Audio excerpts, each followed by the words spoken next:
There's two kinds of spiritual pruning. One has to do with the future and one has to do with the past. The kind of spiritual pruning that has to do with the future is making decisions about what parts of our life we want to carry forward. My friend Claire has been told by countless other friends that she has too many balls in the air. She's not doing a good job of juggling everything. But she doesn't want to take any of those out because she views them as so essential to who she is. My answer to that for me and for everyone is that God is with us regardless of what activities we're doing. God is true to us regardless of what our identity is. At the very heart, we are children of God. The second kind of pruning that is so important is pruning with regard to the past. I have a wonderful example of that from the poet Kenneth Rexroth. Kenneth Rexroth fell in love with a beautiful young woman, a dancer named Andrea Schaefer. And in 1927, the two of them were married and they drove down the coast from Seattle, Washington, all the way down to Muir Woods at Mount Tamalpais, just north of San Francisco.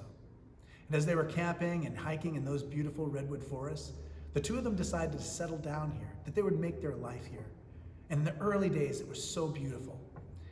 Amelia had a terrible condition of epilepsy, but she would paint most beautiful pictures. And Kenneth Rexroth was writing poems, participating in the local political life. But as time went on, the two of them began to bicker and to quarrel with one another. They started having affairs with other people, and eventually their relationship broke up. And not long after that, Andrea suffered a terrible epileptic seizure, and she ultimately died from. And a friend of hers scattered her ashes on the slopes of Mount Tamalpais, where she loved to be so much. Many years later, Kenneth Rexroth wrote poems about Andrea. And this is one that he wrote about the watersheds of Mount Tamalpais. Now, once more, gray mottled buckeye branches explode their emerald stars, and alders smolder in a rosy smoke of innumerable buds. I know that spring again is splendid as ever, the hidden thrush as sweetly tongued, the sun as vital. But these are the forest trails that we walked together, these paths, 10 years together. We thought the years would last forever. They are all gone now. The days we thought would not come for us are here. Bright trout poised in the current. The raccoon's track at the water's edge. A bittern booming in the distance.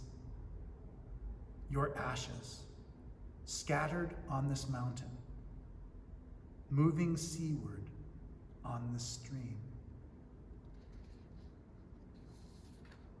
The act of memory is a matter of pruning our thoughts and recollections of what happened in the past.